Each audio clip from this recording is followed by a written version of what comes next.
Hindi club में फिर से आपका एक बार स्वागत है। ये वीडियो विशेष रूप से सीटेट से संबंधित है। आज इस वीडियो में हम लोग सीटेट पेपर 1 मैथ यानी गणित के 20 दिसंबर 2021 के जो प्रश्न पूछे गए हैं पेडागोजी सेक्शन में उसे हल करेंगे। तो चलिए बिन देर के हुए स्टार्ट करते हैं।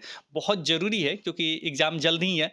तो अभी आपको क्या करना है कि केवल प्रीवियस ईयर ही बनाना है और कुछ किसी भी चीज़ पे ज़्यादा ध्यान नहीं देना, नया कुछ नहीं सीखना। प्रीवियस ईयर बनाइए और उसी के आसपास के टॉपिक को देखिए। इसलिए अब तेज़ी से हम लोग प्रश्नों को करेंगे। लगभग 15 प्रश्न है, 10 मिनट के अंदर इसे क्लोज करने की कोशिश करेंगे बहुत तेजी से। चलिए स्टार्ट करते हैं। डिस्क्रिप्शन बॉक्स में लिंक भी मिल जाएगा। टेस्ट जरूर दीजिएगा, फ्री में टेस्ट अवेलेबल है। मुझे कोई फायदा नहीं, आपको ही फायदा होगा। वेबसाइट चालू हो गया फिर से और फास्ट काम भी कर रहा है। चलिए स्टार्ट करते हैं। गणित के शिक्षण अधिगम में निम्नलिखित में से कौन सा लक्षण रचनात्मक प्रक्रिया का नहीं है? प्रश्न पूछा गया है रचनात्मक प्रक्रिया का नहीं है। नहीं शब्द लगा है यानी नेगेटिव जो ऑप्शन होगा उसी को टिक करना होगा। यहाँ पे सारे ऑप्शन पढ़िएगा तो थोड़ा इधर उधर लगेगा, लेकिन एक ऑप्शन जिसे देख के आप छोड़ सकते हैं, लेकिन इसमें भी क्या है त्रुटि वो हम आपको दिखाते हैं। त्रुटि केवल दिखाने के लिए, यानी तरीका केवल पकड़ने, यानी ऑप्शन में तरीका पकड़ने का केवल कारण हम बता रहे हैं, क्योंकि प्रश्न तो इसी तरीके से रहेंगे। थोड़ा सा घुमा के केवल एक शब्द यूज कर दिया जाएगा जिसके कारण वो ऑप्शन गलत होगा। बस यही आपको समझाना चाहते हैं। याद रखिएगा, जब भी मैथ हो या किसी भी सेक्शन में हो, करके सीखने वाले जो ऑप्शन होते हैं यानी किसी चीज को करा के सिखा दिया जाए वही ऑप्शन सही होते हैं। अब यहाँ पे देखिए, यहाँ क्यों गलत है, 4 नंबर गलत है इसका। बाकी सब ऑप्शन पढ़िएगा। समस्या समाधान के लिए निर्धारित तरीका अपनाने को, निर्धारित शब्द जो होता है बस निर्धारित कर दे, बस यही करना यही करना ये करना। को ये करने वाला जो चीज होता है ना, किसी एक चीज को इंडिकेट करता हुआ ऑप्शन या निर्धारित कर देने वाला ऑप्शन या किसी बस इसी तरीके से करना, ये वाले ऑप्शन जो होते हैं वो गलत होते हैं। केवल देखना और काटना और आगे बढ़ना है। यहाँ लिखा नहीं, इसको हमने टिक किया, 1 मार्क्स आपके। आगे बढ़ते हैं। गणित के शिक्षण में अध्यापक ने निम्नलिखित प्रश्न पूछे। 2 संख्याएं ज्ञात कीजिए जिसका योग 8 है। जाहिर सी बात है, 2 संख्याएं ज्ञात कीजिए, यानी 2 संख्या कुछ भी हो सकता है। जैसे योग 8 है, योग क्या है 8 है। अब 8 के लिए क्या कर सकते हैं, 6 + 2 आप कहिएगा 8 हो गया। इसके अलावा 4 + 4 आप कहिएगा 8 हो जाएगा। अब यहाँ पे देखिए एक से अधिक उत्तर हो रहा है, कौन सा ये हो जाएगा, तो ये हो सकता है आपका ओपन, खुला। एक होता है बंद प्रश्न। ओपन मिस क्या होता है, ओपन मिस होता है खुला, और क्लोज मिस क्या होता है बंद। तो ये एक से अधिक उत्तर हो जाएंगे ना, को ये अपसारी चिंतन है। एक से अधिक वाले अपसारी चिंतन, सृजनात्मक और ओपन यानी खुला से संबंधित है। 3 शब्द है, लिख लीजिए, अभी नोट कर लीजिए। ओपन यानी खुला, हिंदी में इसे खुला शब्द से निरूपित किया जाता है। ओपन, खुला, सृजनात्मक, अपसारी, चार हमने बताया, चारों लिख लीजिए। तो एक से अधिक है यानी ये तो या तो ये ओपन से संबंधित है या खुला से संबंधित है या सृजनात्मकता जो शब्द होता है सृजन करने वाला उससे संबंधित है, नहीं तो अपसारी से संबंधित है। चलिए पहला क्लियर हो गया।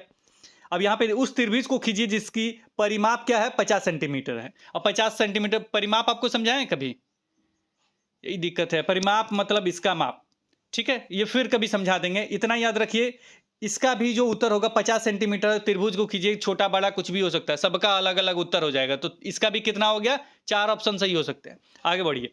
इसमें दिया गया है 25 के गुणनखंड क्या है। तो 25 का गुणनखंड जो होता है वो फिक्स होता है कि 25 का ये हो गया, फिर ये हो गया, ये हो गया, बस ये फिक्स है। यहाँ उत्तर सबका सेम आएगा। यहाँ पे 2 दिखाई दे रहे हैं आपको, लेकिन सभी का उत्तर सेम ही आएगा। ऐसा नहीं होगा कि कोई बोल देगा 2 × 2 होता है, सॉरी 4 × 4 होता है, और क्या था, गुणा था कि जोड़ था, 2 संख्याएं जिसका योग था। तो 4 + 4 होता है और 6 + 2 होता है, 8 होता है। कोई ये नहीं होगा, यानी 2 तरह के लोग 2 आंसर नहीं देंगे। इसका फिक्स है कि सभी लोग यही उत्तर देंगे, गुणनखंड सबका एक ही होगा। कोई ये क्या हो गया, एक तरह के उत्तर हो गए। कि ये हो जाएगा आपका बंद, अभिसारी, क्लोज, बंद हो गया, क्लोज हो गया, अभिसारी हो गया। ये 3 जो नाम है ये याद रखिएगा। अगला है परिमाप की परिभाषा दीजिए। परिभाषा वगैरह जो भी आएंगे वो अभिसारी हो जाएगा, बंद हो जाएगा, क्लोज हो जाएगा। चलिए अब देखते हैं। पहला ऑप्शन देखिए, ए एवं बी मुक्त सिरे। मुक्त भी याद रखिएगा, मुक्त होता है, मुक्त मिस ओपन, मुक्त मिस क्या होता है ओपन को। मुक्त सिरे वाले प्रश्न है। और सी और डी यानी ये दोनों है क्या, सी और डी बंद सिरे वाले प्रश्न है, बंद सिरे वाले प्रश्न है, क्योंकि इसके फिक्स है कि यही उत्तर होंगे। फिक्स है एकदम। गुणनखंड 25 का जो होता है वो फिक्स है, दूसरा कुछ नहीं हो सकता है। लेकिन ये दोनों के क्या है, और भी हो सकते हैं। चलिए तेजी से बढ़ना है आज। निम्नलिखित में से कौन सा गणित में सृजनात्मक चिंतन आ गया? सृजनात्मक चिंतन यानी अपसारी चिंतन के बारे में है, मुख्य सूचक है। यहाँ पे दिया गया है 4 ऑप्शन, चारों में से एक ऑप्शन सही है, तो मानकीकृत वाले जो मिलेंगे उसे काट के हटा देना, और शुद्धि मुक्त परिकलन यानी जो कैलकुलेशन है उसमें गलती हो ही नहीं, तो ये तो अजीब तरीका का ऑप्शन दिया, इसे भी हटा दीजिए। स्मरण जो मिलेगा याद करने वाला वो हट गया, जो बच गया वो आंसर हो जाएगा। उतना करेक्ट आंसर नहीं है, लेकिन इसके साथ चलना होगा क्योंकि बाकी सब ऑप्शन बेकार है। इस तरह के ऑप्शन मिलेंगे, केवल काट के हटाना है, जो बच जाएगा वो आपका करेक्ट आंसर है। निम्नलिखित में सृजन चिंतन का है, प्रश्न को प्रस्तुत करना। आगे बढ़ते हैं। अगला जो है, इस पे पिछली बार में हमने थोड़ा सा आपको इधर उधर किया था, इस बार में क्लियर कर देते हैं। वैन हिले के त्रिविमीय दिक् संबंधी यानी ज्यामितीय समझ के अनुसार किस स्तर पर बच्चे यह स्वीकार करने की संभावना अधिक है कि वर्ग जो होता है, वर्ग एक आयत भी है, वर्ग जो है एक आयत भी है। दोनों में क्या हो रहा है? संबंध हो रहा है। कुछ संबंध वाले के बाद टिक कीजिए ना, सही हो जाएगा। लेकिन याद रखिएगा, वर्ग और आयत दोनों की समझ रखता है तब वो संबंध है। अगर वहां पे समोसा वगैरह आ जाएगा तो क्या हो जाएगा? समोसा है उसी तरीके से देखने वाला कोई चीज है, दोनों एक साइड कर दे यानी दोनों एक जैसा अलग कर दे, तो वो देख के अलग कर रहा है। वो क्या कर रहा है? देख के अलग कर रहा है, कोई दृश्यकरण पे हो जाएगा। इसके बाद है विश्लेषण। विश्लेषण क्या होता है ना, उसकी विशेषता देखता है, उसकी क्या करता है? विशेषता देखता है कि हाँ ये आयत है, ये वर्ग है, ये आयत है और ये वर्ग है, चाहे ये है वो है, ये सारी चीज अलग अलग देखता है। विशेषता के आधार पे उसको अलग करता है। संबंध, दोनों का संबंध यानी अलग किया फिर दिखा कि अरे दोनों में ये संबंध है, कोई ये संबंध वाला हो जाएगा। उसके बाद निगमन है, निगमन है, इसके बाद स्वयं सिद्ध है। कोई ये 5 होते हैं, पांचों को 5 बार पूछा गया है कि क्रम से बताइए कौन होते हैं। वैन हिले का है, कौन सा इन्होंने दिया था कि ज्यामितीय चिंतन या ज्यामितीय समझ का इन्होंने स्तर दिया था। कितने से स्टार्ट होता है? स्तर 0 से स्टार्ट होता है, 1 2 3 4, 1 2 3, एक आएगा 4 स्तर। ये स्वयं सिद्ध लिखा हुआ आएगा। क्रम से लिखिए तो पहला होता है दृश्यकरण, दूसरा होता है विश्लेषण, तीसरा होता है संबंध, चौथा होता है निगमन, और चौथा पांचवा होता है, पांचवा या चौथा जो भी कहिए। पांचवा चौथा क्यों हो रहा है ना कि ये ऑप्शन 1 पे है, 2 पे है, 3 पे है, 4 पे है, जाहिर सी बात है पांचों का, तो बोलने में थोड़ा सा दिक्कत हो रहा है मुझे। लेकिन याद रखिएगा, इसको स्तर में 4 ही कहेंगे क्योंकि 0 से स्टार्ट होता है, याद रखिएगा। इसको कहेंगे स्तर 4, स्तर 4 होगा, लेकिन क्रम संख्या में देखा जाए तो लास्ट वाला है। इसको स्वयं सिद्ध या दृष्टा के नाम से जानते हैं, और ये क्रम के अनुसार याद होना चाहिए, याद रखिएगा। थोड़ा बहुत पूछता है, 1 2 3 में पूछता है, और तीनों के अंदर हमने समझा दिया आपको। चलिए आगे बढ़ते हैं। अगला है, निम्नलिखित में से किसको पूर्ण संख्याओं के योग तत्समक के रूप में उल्लेखित किया जाता है? योग तत्समक, योग तत्समक आ गया, गुणा तत्समक भी आना चाहिए, और भी चीजें हैं जो आना चाहिए, लेकिन यहाँ पे मात्र 2 ही चीज बता रहे हैं। इससे संबंधित और भी प्रश्न बनते हैं। योग तत्समक होता है और वो और भी सूत्र वाले, उस पर पहले का वीडियो बना हुआ है, कोशिश करेंगे कि उस पर कोई क्वेश्चन आएगा तो अगली बार में समझा देंगे। योग तत्समक क्या होता है? तत्समक जो शब्द है ना, मतलब समझिए कि कुछ मान लीजिए यहाँ 7 है, 7 में क्या जोड़े कि 7 ही आएगा। कोई जाहिर सी बात है, आप क्या कहिएगा? सर 0 जोड़ दीजिए ना, 7 ही आएगा। बहुत अच्छी बात है। कोई ये जो 0 है ना वो योग तत्समक है। अब गुणा तत्समक पूछेगा तो मान लीजिए 7 है, 7 में हम क्या गुणा करें कि 7 ही आएगा, तो आप कहिएगा सर 1 से गुणा कीजिए ना, 0 से करेंगे कि 0 हो जाएगा, 1 से गुणा कीजिए ना सर 7 ही आएगा। क्या बात है, यही तत्समक होता है। गुणा तत्समक 1, योग तत्समक 0। चलिए आगे बढ़ेंगे, आगे बढ़ेंगे और तेजी से इसे कर लेंगे। निम्नलिखित में से कौन सा से कथन उचित है? उचित है यहाँ बताना, कौन सा कथन यहाँ पे उचित है। या यहाँ पे देखिएगा, सारे ऑप्शन पढ़िएगा, एक कह रहा भूमिका नहीं है, तो यहाँ पे ABC तीनों सही है। पढ़ लीजिएगा, समय का अभाव है जिसके कारण ये हमें नहीं बता रहे। यहाँ भूमिका नहीं है, जाहिर सी बात है, किसी में नहीं घुसा दिया है, समझिए, काटिए, आगे बढ़िए। आगे बढ़ते हैं अगले क्वेश्चन पे। स्लो करके वीडियो देखिएगा, मजा आएगा आपको देखने में। प्राथमिक स्तर पर ज्यामितीय पाठ्यक्रम में विषय में निम्नलिखित में से कौन सा कथन सत्य है? कौन सा कथन सत्य है ये बताना है। तेजी में मत कीजिएगा, आराम से पढ़िएगा, परिभाषा देने के कारण ये गलत।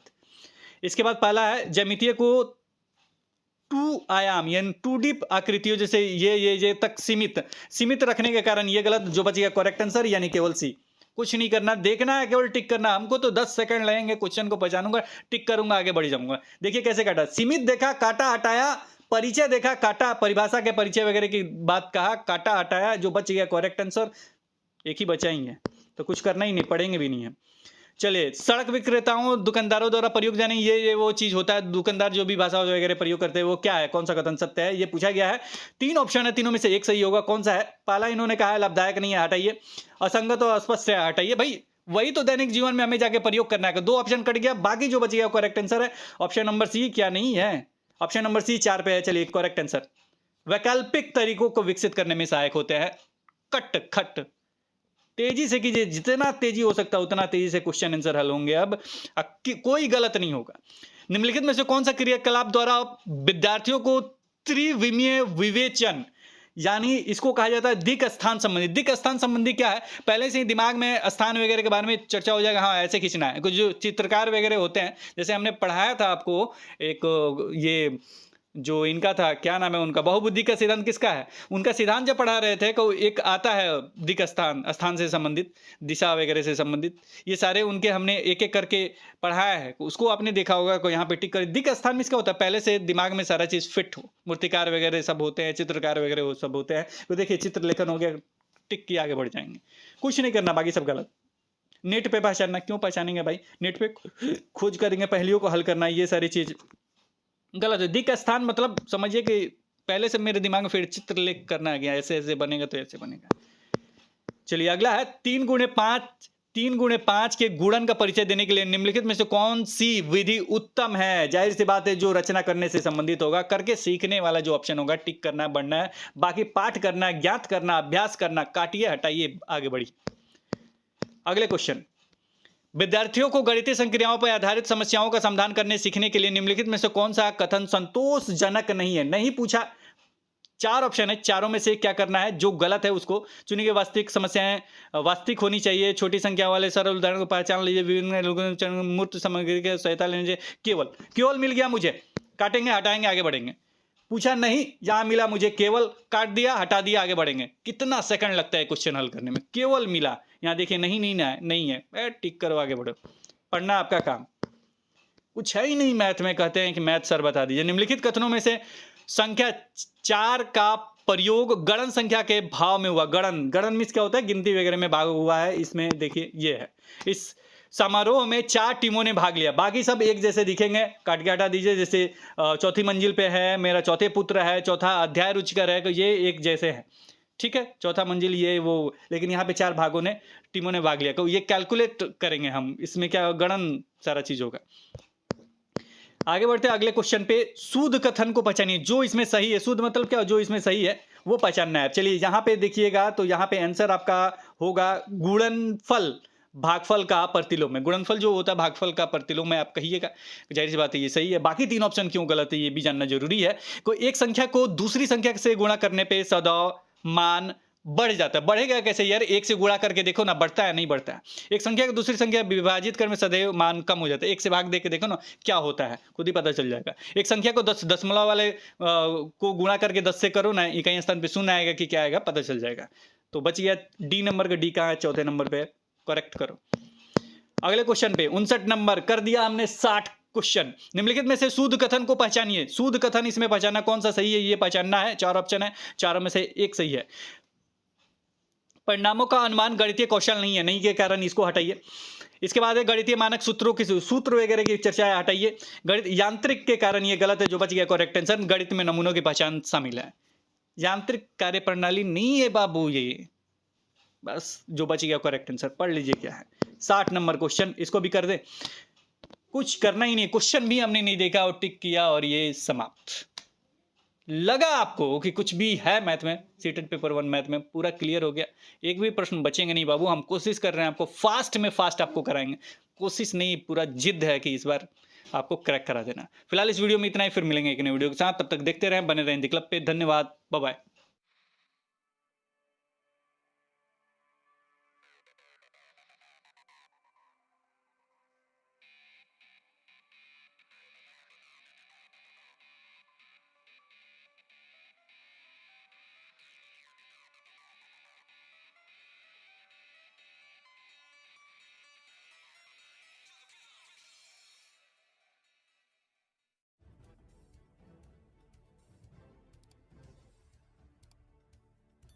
सब्सक्राइब कीजिए हिंदी क्लब को, दबाइए इस बेल आइकॉन को ताकि हमारा वीडियो आपको मिले सबसे पहले। शेयर करें अपने दोस्तों के साथ ताकि वो भी इसका लाभ उठा सके। ये सब बिल्कुल फ्री है।